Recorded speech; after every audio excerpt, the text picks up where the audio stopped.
جو چاچا زاد بہن ہوتی ہے، خالہ زاد بہن ہے، پھوپھی زاد بہن ہے، ماموں زاد بہن ہے، تایا زاد بہنیں ہیں، کزن ہیں، ان کا پردہ بنتا ہے آپس میں۔ ہمیں بھی چاہیے کہ ہم اپنے گھروں میں اپنے بچوں کو پردہ کروائیں اور بچپن سے ہی پردے کی عادت ڈالیں۔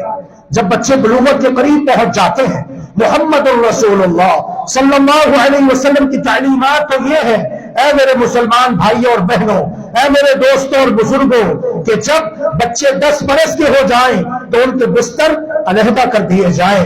حالانکہ یہ ایک ہی ماں باپ کی اولاد ہے، یہ سگے بہن بھائی ہیں، لیکن فرمایا کہ جب یہ 10 برس کے ہو جاتے ہیں تم لڑکوں کا بستر علیحدہ کر دو اور لڑکیوں کا بستر علیحدہ کر دو، ہو سکے تو کمرے علیحدہ کر دو، نہیں تو بستر علیحدہ کر دو۔